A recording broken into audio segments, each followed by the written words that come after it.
Улан ар бир көрсөтүүңдү интернеттен издеп болсо да көрөбүз, кызыктуу жана бир чети коркунучтуу. Жогорку жактагылардан коркпойсуңбу же крыша барбы дейт. Азиз Курманбеков дейт. Рахмат, Азиз. Болсо аты ким? Көнүп калдым. Бул суроо эң көп берилген суроо. Баягы чалууларга, коркутуу, үркүтүүлөргө мындайча айтканда көнүп калдык.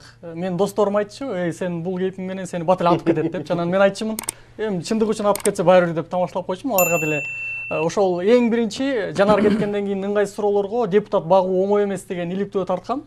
Ошол аябай убагында эми биринчи болгон үчүн аракет кылып резонанс жаралган.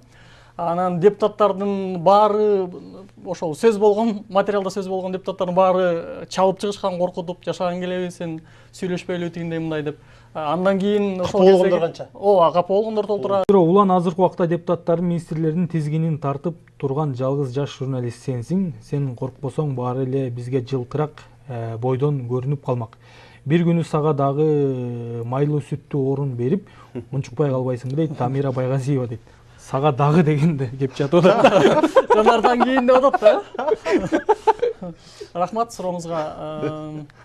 Эми баягындай жалгыз чындыкты айткан сен деген ашыра мактагандык болуп калат. Кичине бизден да башка журналисттер, кесиптештер иштеп атат, чагылдырып атат дегенде биз жалгыз эмеспиз, биз болбосо башкасы бар дегенде. Бирок буга чейин чынын айтып коюш керек, сунуштар болду пресс катчылыкка. Өкмөт башчыны ачык эле айтып коеюн, эми аны татаалдаштырбай.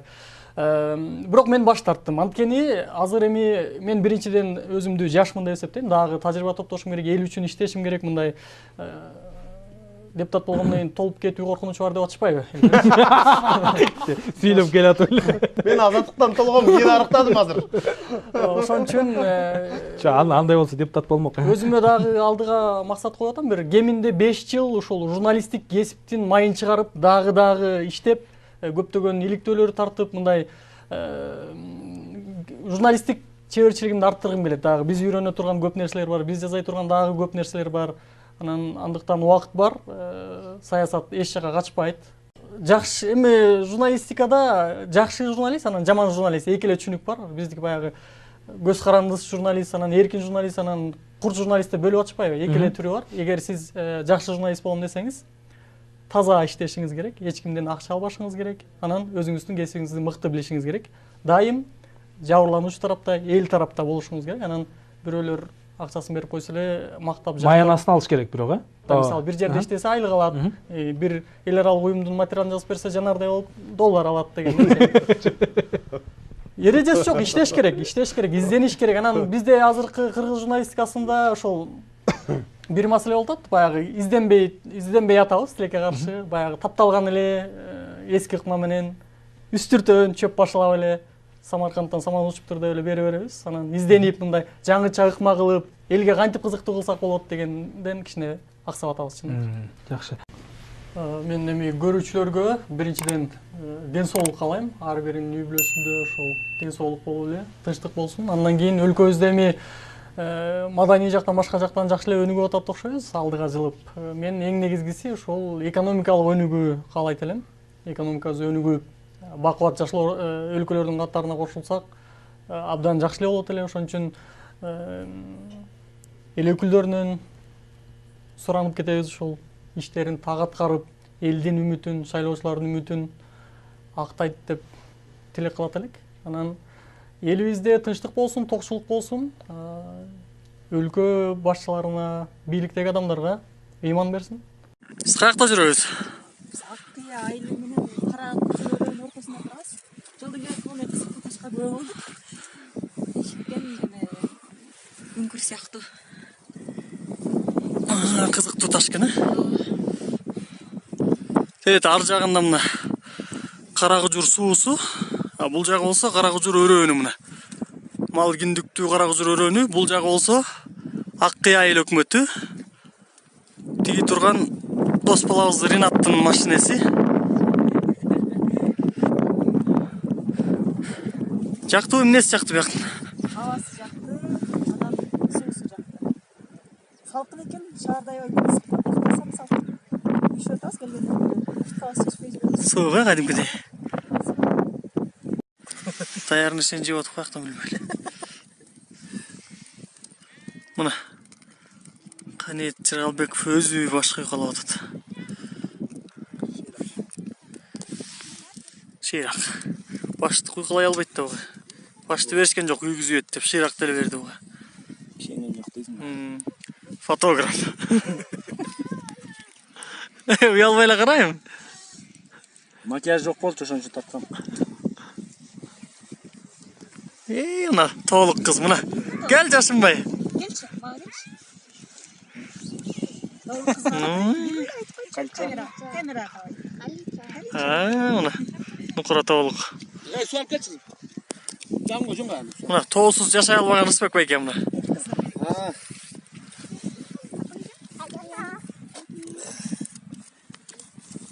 Диаметрин текшерип көрөбүз азыр мына. 6 кучак. 6 кучак. Сен уштерде туруп тур.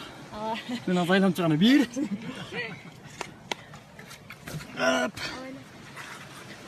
Бияка чейин 2 десек, 2. Бул жерге чейин 3 мынакей. Не деген терек. 4 бияка чейин.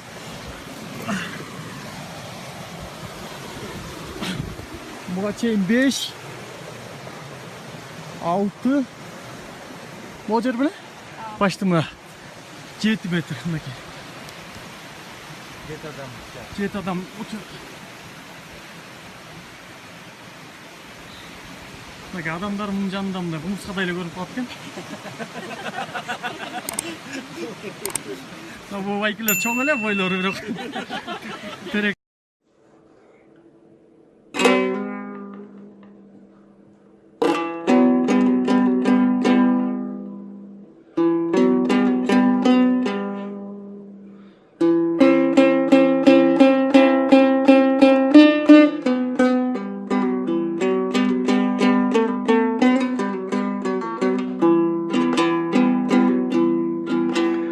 Жок эле көчүүгө себеп деле жакшылыкты жамандык жеңет неге баркыңды бардыгы билиш үчүн эй уланын сөзсүз элең өлүшүң керек беле сөзсүз элең өлүшүң керек беле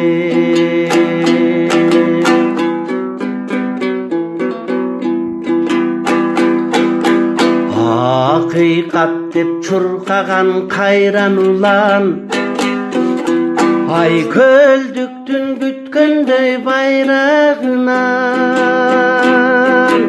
жүрөр элең шамалдай алып учуп жүрөгүңдүн чындыкка кайрап улам жүрөгүңдү чындыкка кайрап улам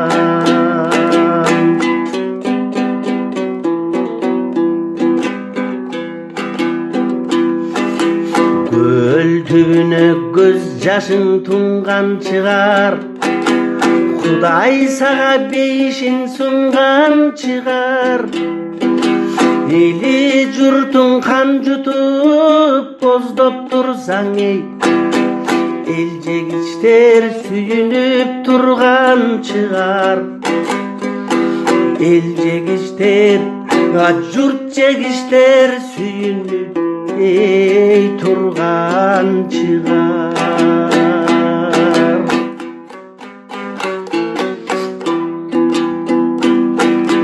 Көрөр элең көз жетпес алыстыкты Көдөнүңдөн көрөгөч намыс чыкты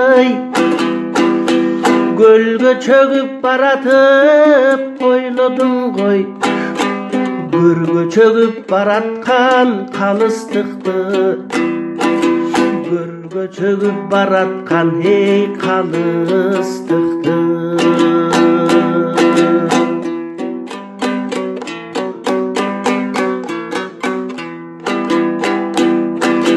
Жайнап турсаң өзүңдү өмүр сүйүп Жабалактап жаныңда элиң сүйүп Елге ыңыра көре албай көлүң сүйүп, көлгө ыңыра көре албай өлүң сүйүп. Seni gölgün ıra gör albay ey ölüm